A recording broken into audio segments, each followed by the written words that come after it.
khuding pangthakre nangi nungshi ihulna malang bada tinkhare aigi wakhal cheklagum kaya khuding pangthakre nangi nungshi ihulna malang bada tinkhare aigi wakhal cheklagum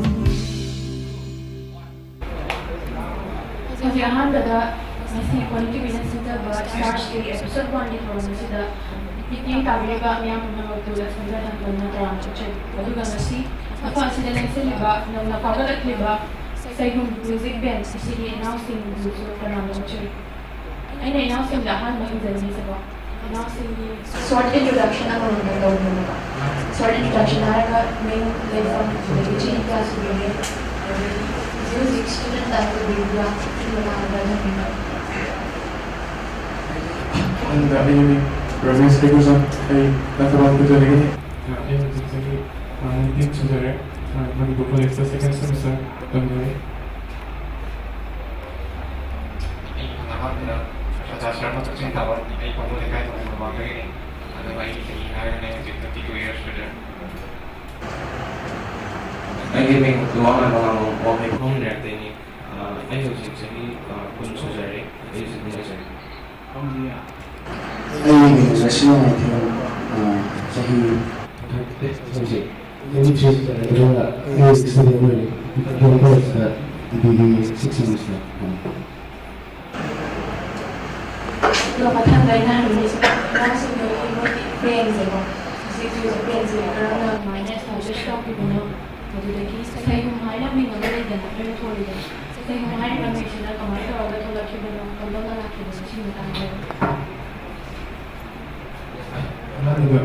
Ang pilihan siya sa mga executive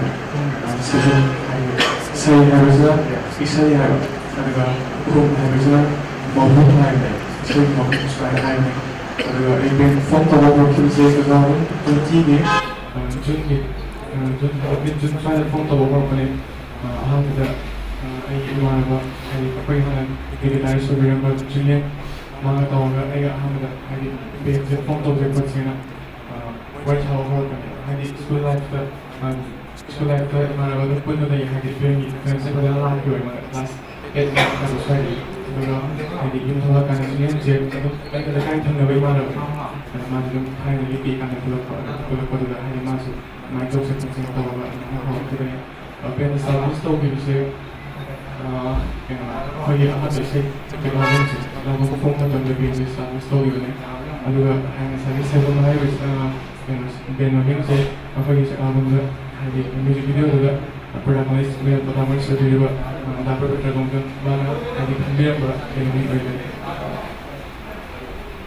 Thank you for aduga music sa yung basic performance ba dun ba kan establish ko ba dun ba music video ka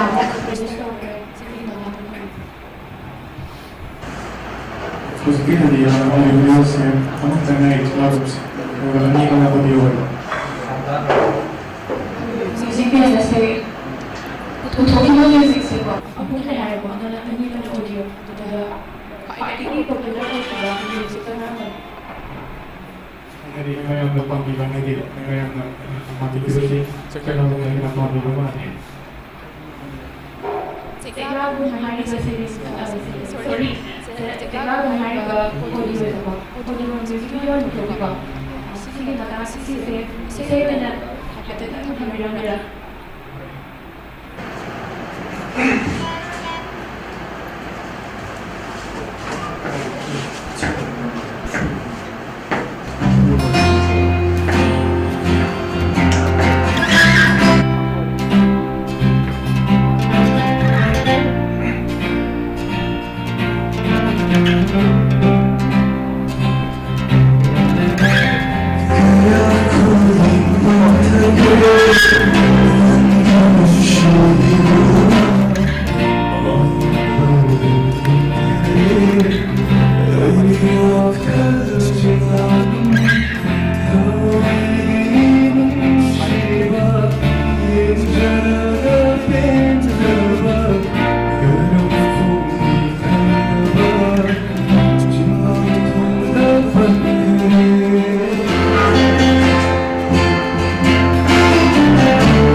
Yang fazay ko ang kon yang fazay ada music super sana ko ay ko. Ada da sige music ko music ki SHEI-HUUM play ki music ko na na vocalist pa yun siya. Ada vocalist pa besida lang din ko jam fazay ko. Ada pazana ina tan bira pura hana kamaya tawaga SHEI-HUUM sila chama ki mo sila na. Itu saya ikan dari children dari internal saya. Karena pada ini orang pasti hari ikan dari classical semuanya yang awal ya. Di mana kelas senang ikan pasal hari yang influence lah pada hari ini alternatif di semuanya itu masih komputer ada pemain tahu ini itu bahasa saya. Saya bahwa pada ini pada main karakter ada hal-hal yang memanggil untuk belajar berdialog membangun dengan dia. Saya nak kerja lagi dalam kelas yang bagus ni.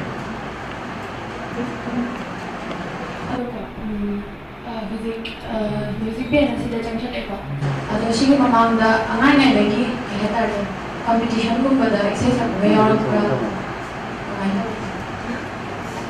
Baik, competition dia yang jauh berada kaya di jauh saya. Music apa tu eko? Ado dah thang puto number ki plan lebra for future haidar ko. Kay plan lay number ki plan music same ibra ko. Saya Nova, maybe last week Friday, saya Nova, kami tahun saya ada terjadi, ada macam album lagi di mana tahun ini saya. Music video home juga music video nanti audio ini juga home juga ada lagi popular atau biasa music check album dan yang itu. Atau nanti bah lagi music band dia orang lagi party sini bah, right now sini ada lagi paham audio music mana mana ambil Apa yang paham dari saya apa yang cium aduh dia apa yang cium tu betul nak buat apa dia awak nak buat lagi berah nak cara yang mana kemarin tu tahu kan itu kita di mana tu apa yang cium saya aduh orang suai dengan orang itu kalau dia pun dia yang kita orang itu hari kami cakap macam kalau orang pun dia tu suai dengan hari yang terkam tu knowledge menjadi tu apa dia macam orang pun dia kalau orang ini apa yang cium dia ini jadi hari apa yang cium mengai hari music video putok pa music band si putok pa tholak pa sida kaya tare maning da supporter me amam sudah gani ko ꯑꯗꯨꯗ ꯁꯣꯝꯒꯤ ꯏꯅꯥꯎꯁꯤꯡꯒꯤ music ꯕꯦꯟ ꯑꯁꯤ ꯄꯨꯊꯣꯔꯛꯄꯗ support ꯇꯧꯕꯤꯔꯛꯄ ꯃꯤꯁꯤꯡ ꯑꯗꯨꯗꯒꯤ ꯑꯩꯈꯣꯏꯒꯤ ꯄꯦꯔꯦꯟꯁꯁꯤꯡꯅ ꯅꯣꯏꯁꯦ music ꯕꯦꯟꯁꯤꯗ ꯆꯪꯁꯤꯜꯂꯛꯄꯗ support ꯇꯧꯕ꯭ꯔꯥ ꯇꯧꯗꯕ꯭ꯔꯥ ꯑꯗꯨꯒꯤ ꯃꯇꯥꯡꯗꯁꯨ ꯈꯪꯖꯩ ꯍꯣꯏ ꯑꯍꯥꯟꯕ ꯏꯁꯩꯁꯦ ꯃꯤꯅ ꯄꯜꯂꯒ ꯑꯩꯈꯣꯏꯒꯤ ꯏꯁꯩꯗ ꯌꯥꯝꯅ ꯃꯇꯦꯡ ꯄꯥꯡꯕꯤꯔꯛꯈꯤꯕꯁꯦ ꯑꯍꯥꯟꯕ ꯁꯨꯃꯥꯏꯅ ꯍꯧꯔꯛꯄꯒꯤꯗ ꯗꯥ ꯆꯥꯎꯕ ꯊꯤꯌꯥꯝ ꯁꯤꯌꯣꯝꯒꯤ ꯍꯧꯖꯤꯛ ꯑꯗꯨꯒ ꯗꯥ ꯃꯣꯆꯥ ꯊꯥꯡꯖꯝ ꯑꯗꯒꯤ ꯑꯗꯨꯒꯤ ꯃꯊꯪꯗ ꯗꯥ ꯀꯦꯅꯤꯁ ꯈꯨꯔꯥꯏꯖꯝ ꯑꯗꯒꯤ ꯀꯥ ꯁꯨꯏꯖꯨꯂꯤꯟ ꯎꯔꯤꯄꯣꯛ ꯑꯗꯨ ꯍꯥꯏꯗꯤ ꯕ꯭ꯔꯗꯔ ꯃꯌꯥꯝ ꯑꯗꯒꯤꯗꯤ ꯆꯤꯛꯂꯥꯕꯨꯡꯗ ꯗꯤꯔꯦꯛꯇꯔ ꯗꯤ ꯁꯔꯃ ꯑꯗꯒꯤ ꯑꯦꯁꯤꯁꯇꯦꯟ ꯗꯤꯔꯦꯛꯇꯔ ꯕ꯭ꯔꯗꯔ ꯂꯝꯊꯣꯏꯕ ꯑꯗꯒꯤ ꯗꯥꯛꯇꯔ ꯕꯤꯀ꯭ꯔꯝꯒ ꯑꯗꯒꯤ ꯌꯥꯝ ꯂꯩꯔꯦ ꯆꯨꯝꯃꯤꯅ ꯄꯜꯂꯕꯗ ꯁꯨꯃꯥꯏꯅ ꯑꯗꯨꯒ ꯗꯥꯖꯣꯏ ꯈꯨꯔꯥꯛꯄꯝ ꯑꯪꯀꯜ ꯁ꯭ꯃꯦꯔꯂꯒꯤ ꯏꯌꯥꯝꯕ ꯃꯌꯥꯝꯁꯤꯅ ꯃꯇꯦꯡ ꯄꯥꯡꯕꯤꯕꯗꯒꯤ ꯑꯗꯨꯝ ꯁꯨꯃꯥꯏꯅ ꯁꯤ ꯐꯤꯂꯝꯁꯤ ꯏꯌꯥꯝꯕ ꯃꯌꯥꯝꯒꯤ ꯏꯟꯈꯠꯄꯤꯔꯛꯄꯅꯦꯅ ꯃꯌꯥꯝꯗ ꯍꯥꯏꯖꯅꯤꯡꯉꯤ ꯍꯧꯖꯤꯛ ꯃ꯭ꯌꯨꯖꯤꯛ ꯑꯃꯗꯤ ꯍꯧꯖꯤꯛꯀꯤ ꯑꯣꯗꯤꯑꯣꯗꯨꯗ ꯅꯣꯏꯅ ꯄꯥꯝꯖꯕ ꯍꯧꯖꯤꯛꯀꯤ ꯐꯦꯚꯔꯦꯠꯇꯣ ꯑꯃꯨꯛ ꯍꯥꯏꯕꯤꯌꯨ ꯐꯦꯚꯔꯦꯠ ꯃ꯭ꯌꯨꯖꯤꯛꯁꯨ ꯑꯄꯥꯏꯕ ꯂꯩꯆꯤꯜ ꯑꯗꯨꯒꯤ ꯑꯄꯥꯏꯕ ꯂꯩꯆꯤꯜꯗꯣ ꯑꯃꯨꯛꯀ ꯈꯨꯗꯣꯜ ꯇꯝꯕꯤꯌꯨ ꯃꯌꯥꯝꯒꯤ ꯅꯨꯡꯉꯥꯏꯅꯕ ꯍꯥꯏꯇꯥꯔꯦ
ꯏꯁꯩꯁꯨ ꯐꯖꯅ ꯁꯛꯄꯤꯔꯦ ꯑꯅꯤꯔꯛ ꯁꯨꯕ ꯑꯣꯏꯅ ꯑꯗꯨꯒ ꯑꯩꯅ ꯉꯁꯥꯏ ꯍꯪꯖꯈꯤꯕ ꯋꯥꯍꯪ ꯁꯄꯣꯔꯇꯔꯁꯤꯡꯒꯤ ꯄꯟꯕꯤꯈꯤꯕ ꯃꯌꯥꯝ ꯑꯃ ꯑꯗꯨ ꯁꯄꯣꯔꯇꯔꯁꯤꯡ ꯍꯥꯏꯔꯒ ꯑꯩꯅ ꯍꯥꯏꯖꯈꯤꯕꯗꯤ ꯁꯄꯣꯔꯇꯔꯁ ꯅꯠꯇꯕ ꯁꯄꯣꯔꯠ ꯇꯧꯕꯤꯕꯒꯤ ꯍꯥꯏꯇꯥꯔꯦ ꯅꯣꯏꯅ ꯕꯦꯟ ꯑꯁꯤꯗ ꯆꯪꯉꯛꯄ ꯃꯇꯝꯗ ꯈꯟꯗꯔꯛꯄ ꯃꯇꯝꯗ ꯑꯊꯤꯡꯕ ꯌꯥꯎꯕ ꯑꯗꯨꯃꯥꯏꯅ ꯅꯨꯡꯉꯥꯏꯈꯤꯗꯕ ꯌꯥꯝꯅ ꯑꯋꯥꯕ ꯊꯦꯡꯅꯈꯤꯕ ꯑꯗꯨꯒꯨꯝꯕ ꯏꯁꯥꯒꯤ ꯑꯗꯨꯃꯥꯏꯅ ꯊꯦꯡꯅꯈꯤꯕ ꯂꯩꯕꯤꯔꯒꯗꯤ ꯏꯁꯥꯅ ꯐꯣꯡꯗꯣꯛꯄꯤꯅꯕ ꯃꯇꯦꯛ ꯑꯣꯏꯔꯒꯁꯨ ꯐꯣꯡꯗꯣꯛꯄꯤꯅꯕ ꯑꯩꯒꯤ ꯑꯣꯏꯅꯗꯤ ꯌꯥꯝ ꯀꯟꯅ ꯑꯊꯤꯡꯕꯁꯦ ꯂꯩꯇ꯭ꯔꯦ ꯍꯥꯏꯇꯥꯔꯦ ꯑꯗꯨꯝ ꯄꯤꯛꯏꯀꯥꯟꯗ ꯏꯁꯩ ꯄꯥꯝꯕꯅꯤꯅ ꯑꯗꯨꯝ ꯍꯥꯏꯗꯤ ꯐꯦꯃꯤꯂꯤ ꯕꯕꯥ ꯅꯦꯅꯦ ꯕꯣꯕꯣꯛ ꯑꯗꯨꯝ ꯁꯞꯄꯣꯔꯠ ꯐꯖꯅ ꯇꯧꯕꯤꯌꯦ ꯃꯇꯝꯗ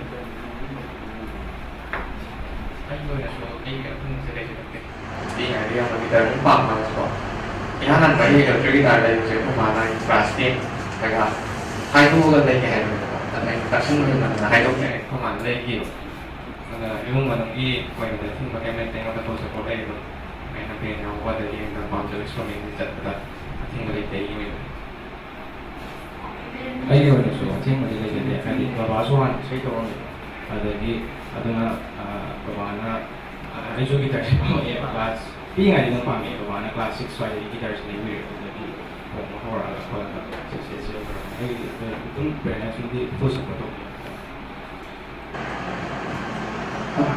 ꯑꯩꯒꯤ ꯑꯣꯏꯅꯁꯨ ꯑꯊꯤꯡꯕꯗꯤ ꯑꯝꯇ ꯂꯩꯇꯦ ꯁ꯭ꯄꯦꯁꯤꯌꯦꯜꯂꯤ ꯑꯩꯉꯣꯟꯗ ꯌꯥꯝ ꯁꯞꯄꯣꯔꯠ ꯇꯧꯔꯤꯁꯦ ꯑꯩꯈꯣꯏꯕꯥꯁꯦ ꯃꯥꯒꯤ ꯏꯟꯐ꯭ꯂꯨꯌꯦꯟꯁꯅ ꯈꯔꯕꯨ ꯃ꯭ꯌꯨꯖꯤꯛ ꯇꯧꯋꯦ ꯑꯩꯁꯦ ꯃꯇꯝꯁꯦ ꯏꯁꯩꯒꯁꯦ ꯁꯨꯝ ꯇꯥꯕꯁꯦ ꯑꯩꯈꯣꯏꯕꯥꯅ ꯁꯨꯝ ꯏꯟꯈꯠꯂꯒ ꯐꯤꯖꯤꯛꯁꯀꯤ ꯔꯣꯝꯗ ꯁꯨꯝ ꯇꯥꯍꯟꯕ ꯑꯗꯨꯃꯥꯏꯅ ꯁꯨꯝ ꯇꯧꯔꯦ ꯑꯩꯈꯣꯏꯕꯥꯁꯨ ꯑꯩꯒꯤ ꯃ꯭ꯌꯨꯖꯤꯛ ꯇꯦꯁꯇ ꯁꯨꯝ ꯌꯥꯎꯔꯛꯇꯅ ꯃꯥꯁꯨ ꯃꯇꯝ ꯏꯁꯩ ꯇꯥꯔꯦ ꯑꯩꯁꯨ ꯀꯟꯇ꯭ꯔꯤ ꯁꯣꯡ ꯇꯥꯔꯦ ꯑꯗꯨꯃꯥꯏꯅ ꯁꯨꯝ ꯇꯧꯔꯒ ꯑꯩꯈꯣꯏꯕꯥꯒꯤ ꯔꯤꯂꯦꯁꯟ ꯁꯦꯝꯃꯛꯈꯤꯕ ꯑꯗꯒꯤ ꯔꯥꯖꯦꯁ ꯍꯣꯏꯒ ꯑꯩꯒ ꯊꯦꯡꯅꯕꯗꯤ ꯑꯩꯗꯤ ꯍꯥꯟꯅ ꯁꯤꯒꯨꯝꯕꯁꯦ ꯌꯥꯎꯔꯝꯗꯦꯕ ꯑꯗꯨꯒ ꯑꯩꯈꯣꯏ ꯊꯕꯛ ꯑꯃ ꯄꯨꯜꯂꯨꯕꯗꯒꯤ ꯂꯥꯏꯔꯤꯛ ꯁꯨꯝ ꯑꯩꯈꯣꯏ ꯁꯥꯟꯅꯕ ꯇꯧꯕ ꯑꯗꯨꯒ ꯉꯁꯤ ꯑꯩꯈꯣꯏꯒꯤ ꯌꯦꯡꯕ ꯑꯜꯕꯔꯠ ꯑꯃꯁꯨ ꯂꯩ ꯃꯥꯁꯦ ꯉꯁꯤ ꯑꯦꯞꯁꯦꯟ ꯑꯣꯏꯔꯦ ꯍꯥꯏꯗꯤ ꯃꯥ ꯉꯁꯤ ꯁꯨꯇꯤꯡ ꯂꯩꯕ ꯁꯨꯃꯥꯏꯅ ꯇꯧꯕꯗꯤ ꯌꯥꯔꯔꯣꯏꯅ ꯑꯗꯨꯝ ꯃꯥ ꯆꯠꯊꯣꯛ ꯁꯤꯒꯨꯝꯕ ꯍꯥꯏꯕ ꯃ꯭ꯌꯨꯖꯤꯛꯀꯦꯜꯁꯦ ꯃꯤ ꯀꯌꯥꯅꯣ ꯁꯥꯗꯣꯏꯅꯣ ꯁꯦꯏꯍꯨꯝꯁꯦ ꯑꯩꯈꯣꯏ ꯅꯝꯕꯔ 5ꯅꯤ ꯑꯗ ꯑꯩꯈꯣꯏꯒꯤ ꯅꯝꯕꯔ ꯂꯩꯔꯦ ꯑꯩꯒꯤ ꯑꯁꯤꯅ ꯃꯇꯝ ꯂꯩꯔꯦ ꯑꯩꯈꯣꯏ ꯏꯅꯥꯎꯄꯥ ꯏꯃꯥꯡꯒꯨꯝꯕ ꯂꯩꯔꯦ ꯑꯩꯅ ꯗꯤꯁꯀꯥꯁ ꯂꯩꯔꯦ ꯑꯗꯨꯒ ꯔꯥꯖꯦꯁ ꯑꯗꯣꯝ ꯍꯥꯏꯀꯣ ꯑꯗꯣ ꯑꯃ ꯋꯥꯠꯂꯝꯃꯦ ꯑꯩꯈꯣꯏꯒꯤ ꯅꯝꯕꯔ ꯕꯦꯟ ꯆꯤꯡꯗꯦꯗꯅ ꯃꯥꯁꯦ ꯊꯣꯛꯂꯛꯑꯗꯤ ꯍꯣꯡꯗꯣꯏꯅꯦꯕ ꯃꯥꯁꯦ ꯀꯩꯅꯣ ꯃꯃꯥꯡꯗ ꯂꯥꯏꯔꯤꯛ ꯇꯝꯕꯒꯤ ꯊꯣꯛꯇꯣꯏꯕ ꯃꯥ ꯊꯣꯛꯂꯛꯑꯀꯥꯟꯗ ꯌꯥꯎꯗꯣꯏꯅꯣ ꯑꯗꯣ ꯁꯝꯅ ꯍꯥꯏꯀꯣ ꯍꯥꯏꯗꯤ ꯕꯕꯥꯒ ꯏꯁꯩꯒ ꯆꯥꯃꯤꯟꯅꯔꯛꯑꯒ ꯑꯗꯨꯃꯥꯏꯅ ꯇꯧꯋꯦ ꯍꯥꯏꯅ ꯑꯗꯣ ꯏꯁꯩ ꯁꯛꯄꯁꯨ ꯍꯩꯔꯝꯗꯧ ꯃꯥꯜꯂꯦ ꯑꯗꯨꯃꯥꯏꯅ ꯇꯧꯔꯗꯤꯀꯣ ꯇꯥꯕꯗ ꯁꯨꯝ ꯇꯥꯔꯅꯤꯅ ꯅꯪꯅ ꯄꯥꯝꯖꯕ ꯐꯦꯚꯣꯔꯤꯠ ꯁꯣꯡꯒꯗꯤ ꯂꯩꯕ꯭ꯔꯥ? ꯐꯦꯚꯣꯔꯤꯠ ꯁꯣꯡꯁꯦ ꯂꯩꯌꯦ ꯑꯗꯣ ꯉꯁꯤꯗꯤ ꯁꯛꯆꯔꯒꯦ ꯁꯛꯑꯣ ꯀꯩꯝ ꯀꯥꯏꯗꯤꯌꯦ ꯃꯌꯥꯝꯅ ꯇꯥꯅꯤꯡꯉꯤꯁꯤ ꯑꯗꯨꯅꯦ ꯀꯩꯅꯣ ꯑꯩ ꯉꯁꯤ ꯇꯥꯏꯀꯣ ꯑꯩꯅ ꯑꯍꯥꯟꯕ ꯏꯁꯩ ꯇꯥꯕ ꯍꯧꯔꯛꯄ ꯃꯇꯝꯗ ꯀꯃꯥꯟꯅꯕ ꯏꯁꯩ ꯇꯥꯍꯜꯂꯦ ꯃꯗꯨꯗꯨꯅꯦ ꯑꯗꯨ ꯏꯁꯩꯁꯦ next sige masih pa lagi sige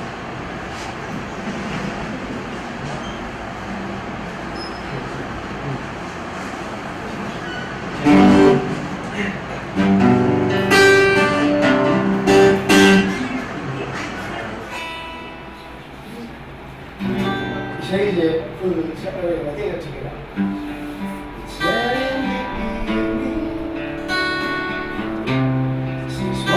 kita cek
vocalist ama yaar hai ko so song da vocalist ama lere me ko ani shuler me ado ke hai ta music ke se si yaar ko yaar ba duna ta bida hai ta music ki lam na ta bida me ki extra talent ka le jo wei tha ko er shi ai drama do gera poem thi gera amai ta kya ta je photography ya ma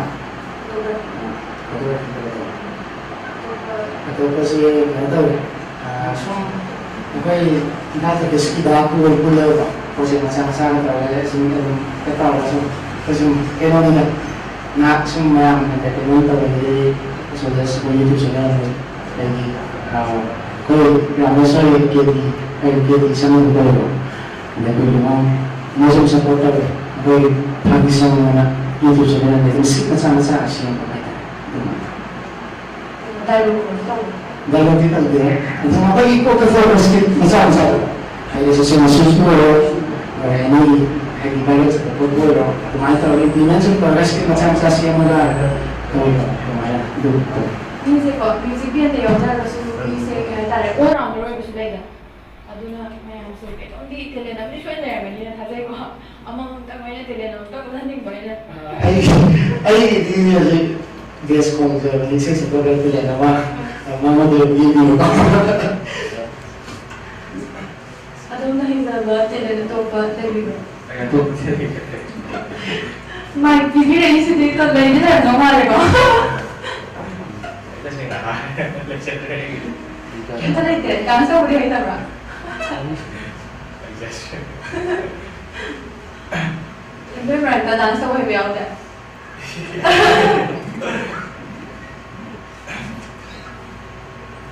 Extra telena tu lain berapa? Lain dia yang ni kan berapa ni ko? Mana orang masih ay? Masih sebut ya, kemana? Kaya, ado music video ama audio ani hai ko. Si ku thokre duna taba sina taba isai to cover song bari sakta. Cover song film tema. Kaya cover song bari sakta. Cover song sebab hari ini mana ni apa itu kalau dia sudah macam ada cover song tu saja apa yang dia lakukan saya. Sebab hari kenapa mau ada? Pagi rumah tahu mana? Pagi dari dalam Manipuri saya dalam yang saya. Saya ani aku mau toke pada ani yang bisa pikir. Ado aroi boina saya amano. Ado tanggal tu sambil.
ꯑꯌꯦꯛꯄ ꯃꯤꯁꯨ ꯅꯨꯡꯉꯥꯏꯔꯝꯒꯅꯤꯀꯣ ꯑꯗꯒꯤ ꯏꯁꯩꯁꯦ ꯌꯥꯝ ꯏꯪꯕ ꯑꯣꯏꯕꯒꯤ ꯀꯩ ꯍꯥꯏꯇꯥꯔꯦ ꯇꯥꯔꯒ ꯃꯤꯁꯦ ꯋꯥꯊꯤ ꯇꯥꯕ ꯌꯥꯎꯔꯝꯗꯧ ꯃꯥꯜꯂꯦ ꯌꯥꯝ ꯐꯖꯕꯗꯣ ꯌꯥꯝ ꯏꯪꯉꯦꯕ ꯏꯁꯩꯁꯦ ꯑꯗꯣ ꯁꯨꯝ ꯅꯣꯏ ꯏꯅꯥꯎꯁꯤꯡꯅꯀꯣ ꯍꯥꯏꯗꯤ ꯀꯣꯚꯔ ꯁꯣꯡ ꯃꯌꯥꯝ ꯑꯃ ꯁꯛꯑꯦ ꯍꯥꯏꯀꯣ ꯀꯣꯚꯔ ꯁꯣꯡꯗ ꯈ꯭ꯋꯥꯏꯗꯒꯤ ꯅꯨꯡꯉꯥꯏꯈꯤꯕ ꯀꯣꯚꯔ ꯁꯣꯡꯗꯤ ꯂꯩꯕ ꯍꯥꯏꯗꯤ ꯐꯦꯚꯣꯔꯥꯏꯠ ꯍꯥꯏꯇꯥꯔꯦ favorite songs say Manipuri may have come here who the name of it sing ꯑꯗꯣ ꯑꯗꯨꯒꯤ ꯏꯁꯩꯗꯣ ꯁꯛꯄꯤꯒꯦꯔꯥ ꯚꯤꯌꯨꯋꯔꯁꯤꯡꯁꯦ ꯅꯨꯡꯉꯥꯏꯍꯟꯁꯦꯕ 어떤 것 식사하고 보드 식사하고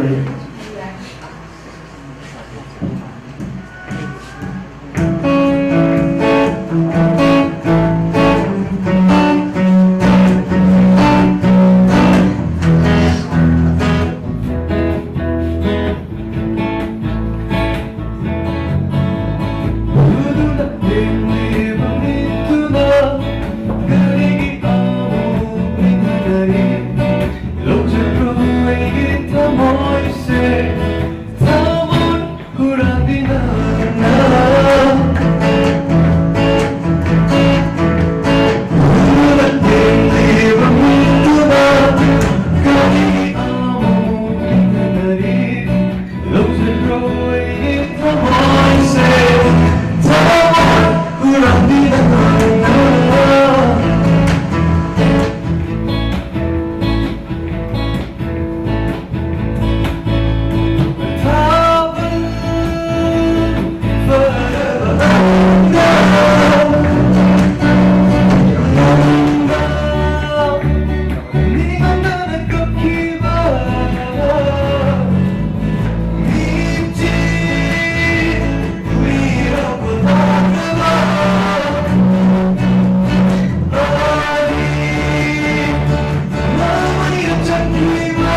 ꯌꯥꯝ ꯐꯖꯩ ꯂꯣꯏꯁꯤꯜꯂꯛꯄꯗ ꯑꯩꯅ ꯍꯥꯏꯅꯤꯡꯉꯤꯁꯤꯀꯣ ꯁꯤꯒꯤ ꯄ꯭ꯔꯣꯒ꯭ꯔꯥꯝ ꯑꯩꯈꯣꯏꯒꯤ ꯁ꯭ꯇꯥꯔ ꯁ꯭ꯇꯦ ꯑꯦꯄꯤꯁꯣꯗ 1 ꯁꯤꯒꯤ ꯁ꯭ꯇꯥꯔ ꯁ꯭ꯇꯦ ꯍꯥꯏꯕ ꯄ꯭ꯔꯣꯒ꯭ꯔꯥꯝ ꯑꯁꯤ ꯑꯩꯈꯣꯏꯒꯤ ꯀꯩꯅꯣ ꯗ ꯍꯪꯒ꯭ꯔꯤ ꯗꯛ ꯍꯥꯏꯔꯤꯕ ꯑꯔꯥꯝꯕ ꯉꯥꯅꯨ ꯍꯥꯏꯔꯤꯕ ꯁꯤꯅ ꯁ꯭ꯄꯣꯟꯁꯔ ꯇꯧꯖꯕꯅꯤ ꯃꯌꯥꯝ ꯑꯗꯨ ꯂꯣꯏꯁꯤꯜꯂꯛꯄ ꯑꯣꯏꯅ ꯏꯁꯩ ꯑꯃꯠꯇꯒꯗꯤ ꯁꯛꯍꯟꯅꯤꯡꯉꯤ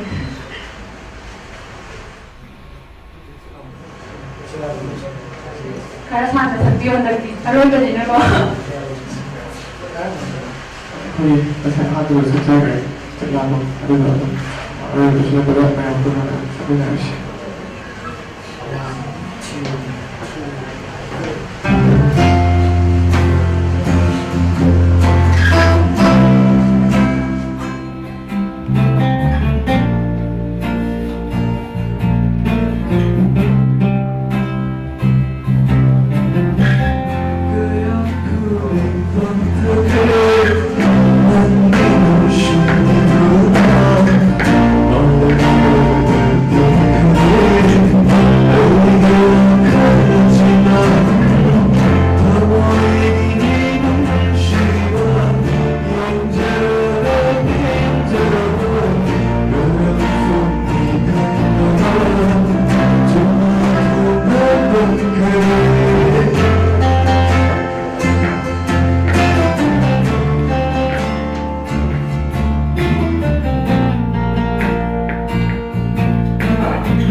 ꯑꯩꯈꯣꯏ ꯉꯁꯤ ꯂꯣꯏꯁꯤꯜꯂꯛꯄꯗ ꯃꯅꯤ ꯇꯤꯚꯤꯅ ꯁꯤꯟꯕ ꯁ꯭ꯇꯥꯔꯁ ꯗꯦ episode 1 ꯑꯁꯤ ꯑꯩꯈꯣꯏ every week ꯁꯤꯟꯖꯩꯀꯣ every week ꯑꯩꯈꯣꯏꯒꯤ ꯗ ꯍꯪꯒ꯭ꯔꯤꯗ ꯑꯔꯥꯝꯕ ꯉꯥꯅꯨ ꯍꯥꯏꯕꯅ ꯁ꯭ꯄꯣꯟꯁꯔ ꯇꯧꯔꯒ every week ꯁꯤꯟꯖꯩ ꯃꯊꯪꯒꯤ week ꯐꯥꯎꯕ ꯑꯩꯈꯣꯏꯅ episode 2ꯒꯤꯗꯃꯛꯇ ꯁ꯭ꯇꯥꯔꯁ ꯗꯦ ꯊꯧꯔꯝ ꯑꯁꯤ episode 2ꯒꯤꯗꯃꯛꯇ ꯑꯩꯈꯣꯏ ꯉꯥꯏꯃꯤꯟꯅꯁꯤ ꯃꯌꯥꯝ ꯑꯁꯤ ꯍꯥꯏꯖꯔꯒ ꯂꯣꯏꯁꯤꯟꯖꯩ